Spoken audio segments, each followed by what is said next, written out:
नमस्कार, मैं हूं रिंकू सेठी और आप देख रहे हैं हमारा स्पेशल शो ताल ठोक के। और आज हम बात करेंगे नए कानूनों में दंड से ज्यादा रहेगा न्याय पर जोर। भारतीय न्याय संहिता, भारतीय नागरिक संहिता और भारतीय साक्ष्य अधिनियम आईपीसी, सीआरपीसी और इंडियन एविडेंस एक्ट की जगह लेंगे।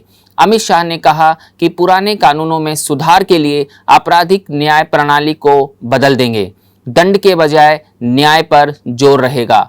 भारतीय न्याय संहिता, भारतीय नागरिक संहिता और भारतीय साक्ष्य अधिनियम जो लाया गया है उसमें तमाम परिवर्तन किए गए हैं।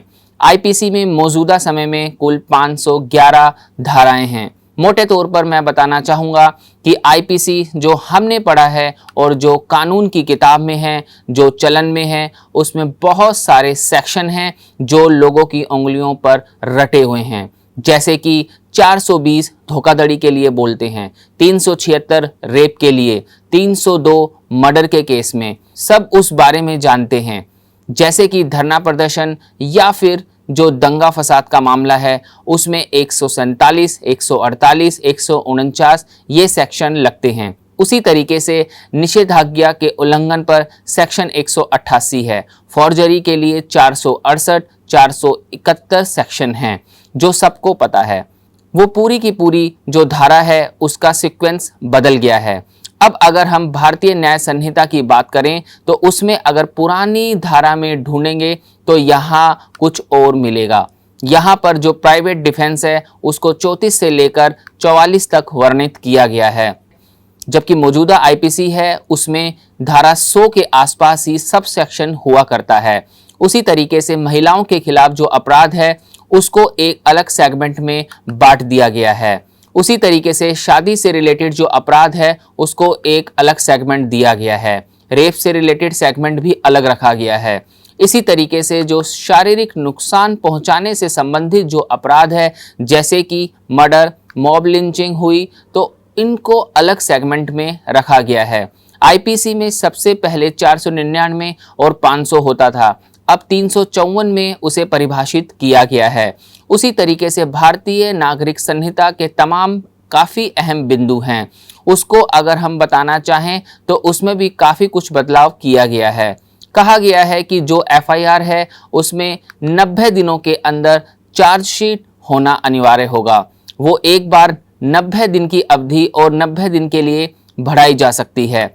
चार्जशीट होने के 60 दिन के भीतर अदालत को आरोप तय करने होंगे। सुनवाई पूरी होने के 30 दिनों के भीतर जजमेंट देना होगा। ये एक टाइमलाइन तय की गई है। ये भी कहा गया है कि जजमेंट के 7 दिनों के भीतर उसकी कॉपी उपलब्ध कराया जाना जरूरी होगा। सर्च और जब्ती जो होगी उसकी वीडियोग्राफी की बात कही गई है। फॉरेंसिक टीम अनिवार्य तौर पर क्राइम स्पॉट पर जाए, इनकी बात भी कही गई है। लेकिन यहाँ पर यह समझना होगा कि जो देश की संप्रभुता को चुनौती देने और अखंडता पर हमला करने के खिलाफ तमाम सेक्शन हैं, उसके लिए जो भारतीय न्याय संहिता है उसमें धारा 145 से लेकर 156 तक प्रावधान किया गया है। आईपीसी को लेकर हम देखें तो ये प्रावधान पहले जो 121 से लेकर 124, 125 तक परिभाषित थे। ये इस तरीके का अपराध है कि कोई अगर देश के खिलाफ युद्ध छेड़ता है या देश के खिलाफ युद्ध छेड़ने की नीयत से हथियार इकट्ठा करता है, कोई बम धमाके की प्लानिंग करता है, तो ये तमाम जो संगीन अपराध है उसको कवर करने के लिए धारा 145 से 156 तक को जो है रखा गया है। वहीं राजद्रोह जो लॉ है उसका अलग से कोई जिक्र नहीं है। लेकिन अगर आईपीसी में जिस तरीके से 154 ए अलग से परिभाषित है, अब यहाँ अगर हम व्यापक तौर पर देखते हैं तो एक धारा 150 है जिसमें कहा गया है कि राज्य के खिलाफ अगर कोई अपराध करता है और देश की एकता और अखंडता पर हमला करने की कोशिश करता है और कोई लिखकर, बोलकर या ऐसी हरकत करता है जिससे देश की एकता और अखंडता पर प्रभाव पड़ता है या अलगाववादी गतिविधि करता है, तो दोषी पाए जाने पर उम्र कैद तक की सजा तो हो सकती है या 7 साल तक के कैद की सजा का प्रावधान भी किया गया है। वहीं मॉब लिंचिंग अगर कोई करता है तो उसमें उम्र कैद या फांसी की सजा हो सकती है। जहां तक रेप का सवाल है, निर्भया केस के बाद जब एंटी रेप लॉ बना तो उसको उसी वक्त सख्त कर दिया गया था। उस वक्त ये कहा गया था कि रेप केस में अगर फिजिकेटिव स्टेट में अगर कोई पीड़ित पहुंच जाती है तो फांसी हो सकती है। अगर कोई रिपीट ऑफेंडर है तो उसको भी फांसी की सजा दी जा सकती है। लेकिन अब जो मौजूदा प्रावधान है जिसमें महिलाओं और बच्चों के खिलाफ अपराध को परिभाषित करने के लिए धारा 63 से लेकर 97 तक का प्रावधान किया गया है, उसमें 63 में रेप को परिभाषित किया गया है और 64 में जो है उसकी सजा भी बताई गई है। गैंग रेप को 70 में बताया गया है और उसी में नाबालिग से रेप या गैंग रेप के मामले में अधिकतम फांसी का प्रावधान कर दिया गया है। इसी तरीके से असॉल्ट के केस में भी जो है अधिकतम 5 साल की सजा दी गई है। 12 साल से कम उम्र की लड़की के साथ रेप में फांसी थी, उसे अब नाबालिग के साथ रेप और गैंग रेप के मामले में फांसी के प्रावधान कर दिए गए हैं।